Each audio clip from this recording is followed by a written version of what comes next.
Chapter 14. He swallowed hard. It felt so good, so right, but it wasn't supposed to. She remembered talk in her circle of friends that the sex act was painful. Was she doing it wrong? But she remembered her mamma saying that it was wonderful, and mamma should know. Perhaps, yes, this made sense. Perhaps if you're in love, it didn't cause pain. It is known that you should only do the sex act with the person you love. Therefore, that must be the trick. No, bonny bowling servants did the sex act all the time, so they must enjoy it, she reasoned. But how could one be in love with so many different men? Love was meant for one man and one man only. Also, men paid for the sex act with people they didn't even know. Therefore, love could not be a factor in the level of pain one experienced. If only she knew exactly what the sex act was. She had gleaned some information from the girls at school, and her mother had talked vaguely about it when she was younger, promising that the marriage bed conversation would take place closer to her wedding. Austin was making it difficult to think when their lips fit so perfectly together, and his hand stroked the bare skin above her bodice. He was just so exquisite. So delicious. So hard. Oh, she said quietly, and pushed him gently off of her a bit. She glanced down between their bodies. That is sticking into me. He followed her eyes to the bulge in his breeches. He looked back quickly into those questioning round eyes. The situation swiftly became clear to him. Who Julienne was, what she was, and what had almost just taken place. With a groan of defeat, he rolled off of her. His hand rushed through his hair as he sat back against the wall. Taking a deep, shuddering breath, he slanted his head to rest back against the wood, acknowledging her innocently inquisitive stare at his crotch. Her pupils were large and round with interest, her brows creased. While he regarded her examining his breeches with those eyes, two things happened. He felt tremendous desire race through him, a desire he had never experienced before, and he wondered how the hell he could lust after a virgin when every fibre of his being warned him against it. How could he have let it go this far? And yet, as if he were the bloody devil himself, he wanted it to go further. Julienne's brows were knit tightly together. She was almost positive that was what the sex act was all about. She had the urge to touch it and see what all the fuss was about, but wasn't sure if that was allowed. He was finding it hard to breathe. He swore he could feel her eyes on him as if she was physically touching him. He smiled in disbelief that this was happening to him. The great Bruce Austin was sitting there, letting innocent eyes inspect his virility. For what? What the hell was she looking for? And why was he so aroused? She looked back up at him with raised brows. Her eyes went pointedly to his crotch, and he had to clench his teeth to keep his absurd rush of arousal under control. What is that? The hardness. What is it called? What the hell? God damn it! She wanted him to tell her what it was. What was he supposed to say? It was not his responsibility to teach her about sex. What the hell? Drawing in a deep breath, he decided to end the situation as quickly as possible. He would give her a little information, then send her on her way. 20 names for it went through his mind, none of which he was prepared to say out loud. Well, it's the Admiral, he answered feebly, then smiled sheepishly and added, Attention, never mind. The Admiral, she repeated, before resuming her scrutiny. She didn't think that was what her mother called it. He smiled incredulously at the beam above his head. She was staring at the Admiral, a name that came to be many years ago when he first took on the title of captain. A captain, he mused, was one who ruled a ship. An admiral, on the other hand, ruled the whole fleet. Being young and arrogant, he had been convinced the admiral ruled the world. He'd never told anyone about that name, and wondered why it came to mind now. He couldn't seem to get the smile to leave his face as he contemplated how the devil he let himself get involved in such an absurd predicament. Julienne's next question wiped the smile from his lips, along with any desire to do so ever again. "May I see him?" He exhaled very slowly. His lungs gave him no choice in the matter. He spoke in a whisper. "What?" "The Admiral. May I see him?" A tidal wave of desire stunned him into silence. Every inch of his being went wild as he fought to control himself. He stared deep into those violet eyes, and anger at himself rose again as his loss of control threatened. God's bloody teeth.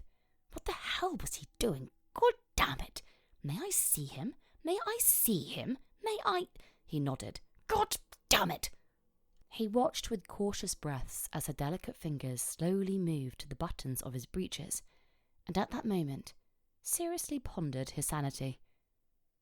He studied the perfection of her face and the determination in her eyes. His mind leapt ahead to visions of her beneath him, naked and writhing. He tried to push those thoughts away before they took control of him, but it was too late. Looking down to watch her long, slim fingers working to release the Admiral, he saw with astonishment that his chest was rising and falling with laboured breaths. Never did he have to fight to control his passion like this. Never! He was acting like a youth for bloody— "Oh!" she exclaimed in shocked delight as the Admiral sprang forth. She looked up quickly as if to show off her puzzle, then folded back the breeches to give the Admiral full reign of the open air. She slowly leaned closer to examine him. He could feel her warm breath stirring the air around him. God damn it! Why was he letting her do this? This was ludicrous. His mind was flashing some bizarre images of her naked, on the table in the galley, and cinnamon and honey. Forget it! This was too much. "May I touch him?" He had no thoughts, no movement, no breath. The room was silent. The ship was silent. The world was silent. This was a monumental decision, he realised when reality sank back in. If he betrayed himself again and said yes, although losing control was not an option, he knew he would do everything within his power to bed her. It wasn't a decision, it was a fact. While she looked up at him, awaiting his answer, her fingers tightened on his thigh. He swallowed hard. "Kiss me." She straightened as if to say that wouldn't be proper. He was very still, his face blank as he waited. Licking her lips, she realised the opportunity he was offering her and slowly brought her lips to his. The contact was like the caressing heat of a fire. Heat surged from all around them and from within them. His tongue darted into her mouth, filling her with such an urgency she pulled away, afraid of the passion that threatened to swallow her. She looked deeply into his eyes. He was so full of power, so strong and magical. Her heart beat wildly. Knowing to give in to his magnetism would mean being pulled into a void, never to be seen again. Her eyes blinked 3 times as she absorbed this fact. "May I touch him now?" His head thumped back against the wall, watching as if from a distance as she reached out a dainty finger and held it still above him. He fought the urge to buck up and imitate the small contact it would bring. God damn it! He was going to regret this. He should stop her. He should leave. But when that little finger slid from the tip of the Admiral slowly to the base, he thought he was going to die. Never in his life had he felt so bloody soft, she whispered in awe, and lifted her finger to do it again. His eyes flashed as he demanded an immediate decision of whether to walk out the door or throw her down on her back. When he spoke, he didn't recognize his own voice. "Slide it back up." She looked up in question. He swallowed.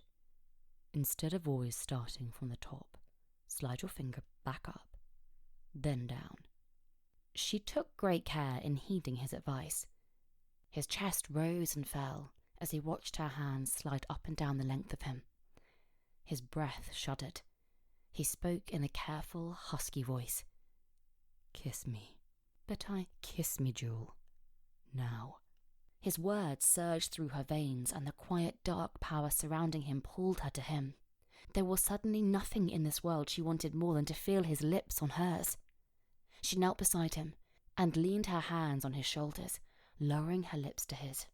He didn't move, didn't wrap his arms around her as she expected, and she pushed closer, willing him to do so, leaning into him.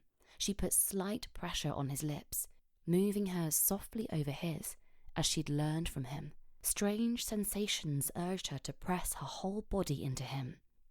His lips moved cautiously beneath hers, and she felt the restraint he was keeping on his body.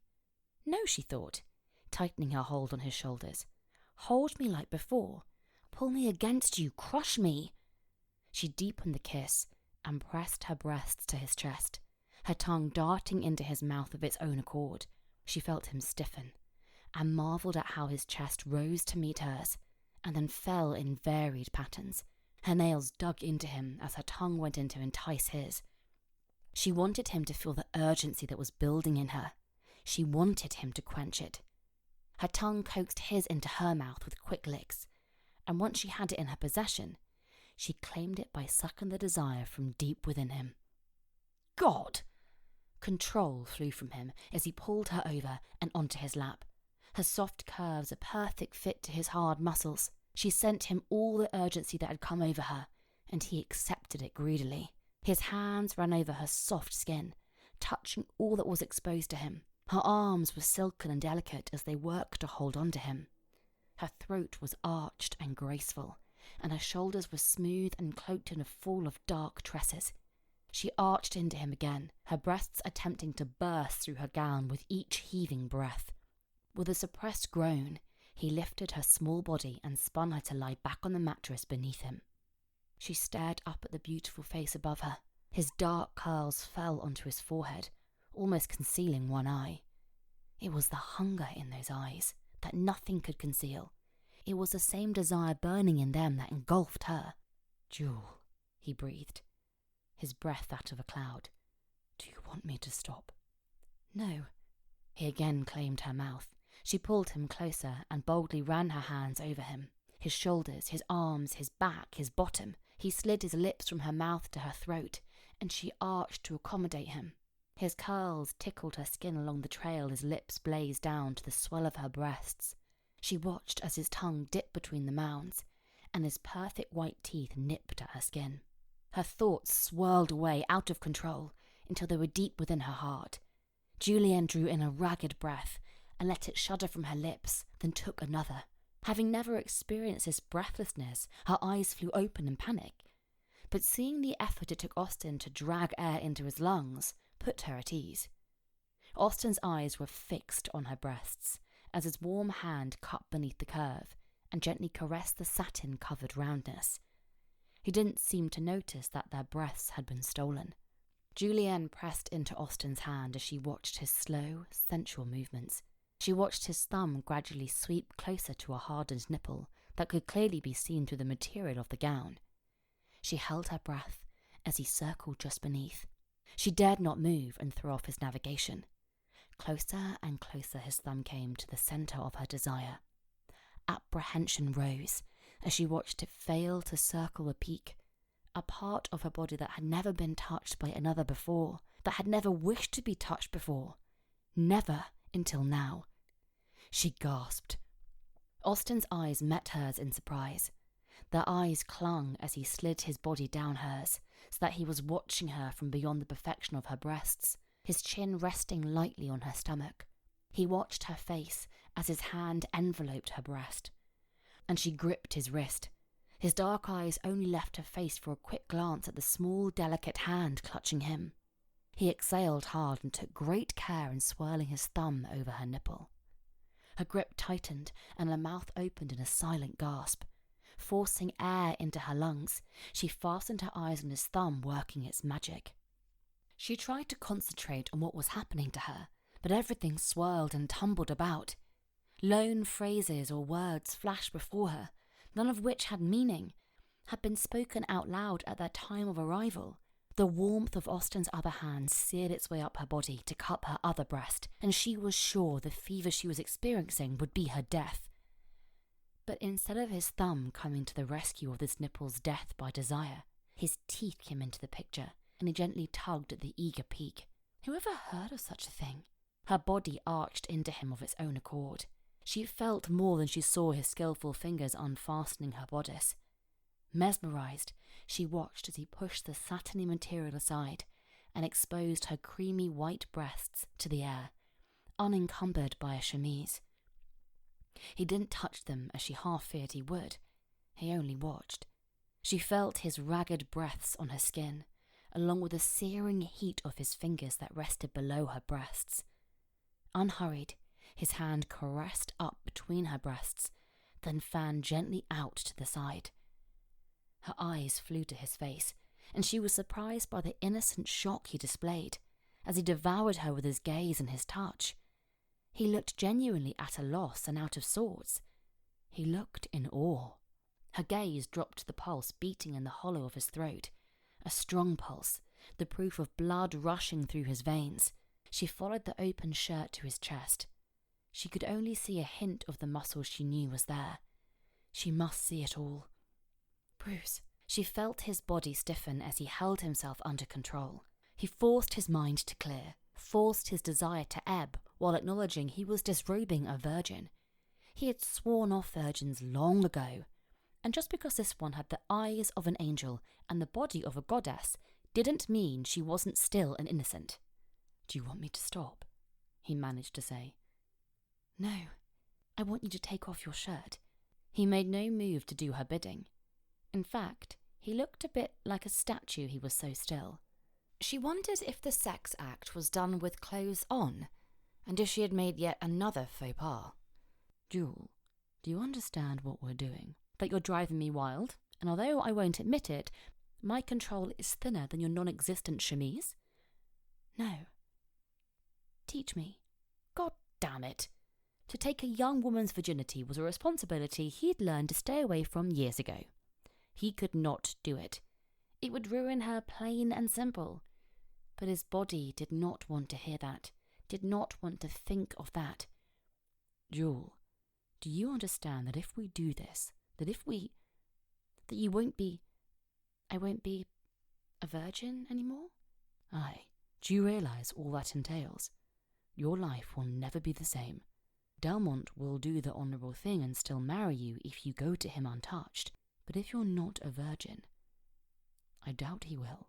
What the hell was he saying? Her fiancé wouldn't marry her? Was he crazy? Julienne's hand stopped. There it was. The reality she had tried so hard to ignore. He was telling her he had no intentions of entering into a relationship with her. And why would he? He had a life out there somewhere.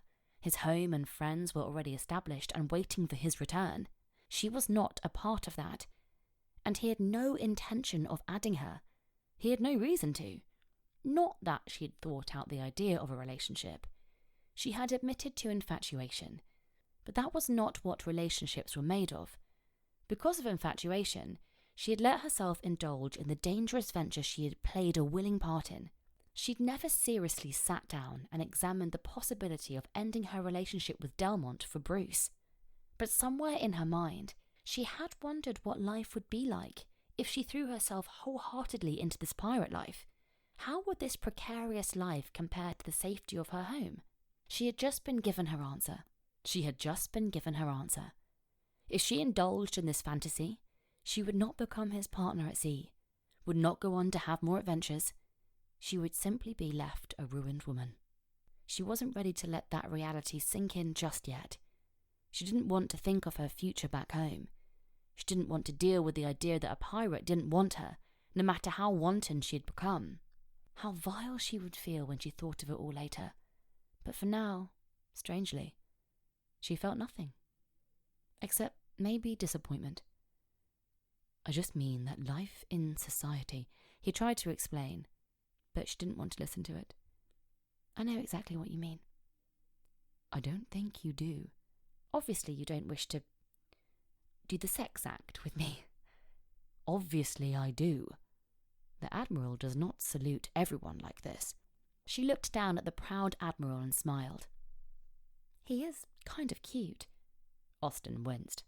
Don't call him cute. He hates that. He wanted to explain that if he soiled her reputation, her life would be ruined. Couldn't she understand that? And why did he care? He should explain the consequences, and then as she still looked up at him with those eyes, he would rip her clothes off and take her to heaven. That would be fair, he reasoned. It would be her decision. For the love of Christ, what in bloody hell was she thinking? A blasted virgin. God damn it, Jule. I met your parents. Excuse me? Never in my life have I met the parents of a lover. Not once. It's not right. No man should have to make love to someone's daughter. Have to? I didn't know you felt you had to do anything. I didn't mean make love. Is that what it's called? He smoothed a wayward curl from her forehead. Some call it making love. What do others call it? There are a million words and phrases for it. Such as? The pulse in his throat caught her attention again. Most of them aren't fit to speak in the presence of proper young ladies. His brows creased as she studied his throat. Doing the sex act? She asked. That one's reserved for schooling teachers and spinsters, I should think. Oh dear, she thought. That's what she'd called it, and she didn't have any plans for teaching. He saw the expression cross her face, and silently apologized for not thinking before he spoke. For in all actuality, if they went through with this, spinsterhood would become her future. Nobility only married virtuous, unsullied women. It was engraved on their silver spoons as babies. How do you know what to call it? I mean, when do you call it making love, and when those other not nice names? Her eyes went back to his throat. Well, it depends on the person. Well, it depends on the person and the situation. I don't see why anyone would call it something not nice, although I did hear my mother's friend talking one time and they called it nasty business. She reached out a tiny finger to stroke his pulse, but his deep chuckle made her withdraw it. Sometimes it is nasty business, he informed her. Her eyes met his. Oh, she thought, like when you have to make love to someone whose parents you've met. He read the question in her eyes and was quick to reassure her. There are many loveless marriages out there, and if you're not in love, then making love can be nasty business or worse. I see. When you have to, but don't want to, then it's the not so nice words? Correct. So my parents make love, I'm sure of it, but the Buxtons have nasty business. He laughed and replied, I bet they do. She laughed along with him, and their eyes clung affectionately. Then a thought struck her.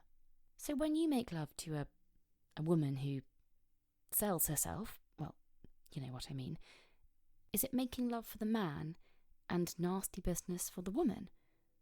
Sometimes, I'm sure. All right, it's like this. If you're in love, then you make love. If you don't like it at all, then it's nasty business.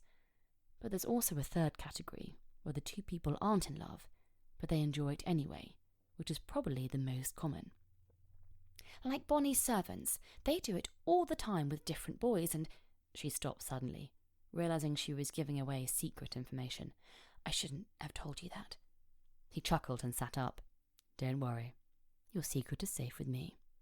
Without the heat of his body, she became aware of the coolness in the air and pulled her bodice over her exposed skin. In the silence that followed, she found herself admiring the view of his throat and chest as he sat back against the wall. She sat up too, still wished he'd taken off his shirt entirely, if only for a moment. They looked at each other, then glanced away. It wasn't an uncomfortable atmosphere. It was more like two chastised children. He covered the Admiral with his untucked shirt and looked at her uncertainly. I guess, she said, buttoning her gown, I should probably go find Sylvina now. He sighed. He didn't want to leave it like this, but could find no words to ease the situation. She wasn't some serving girl he just had a quick dalliance with before dinner. This was Jule, and although it was not in their cards to become lovers, She was somehow special to him. He rubbed the backs of his fingers beneath his ear. Julienne smiled. She had grown to find that gesture endearing.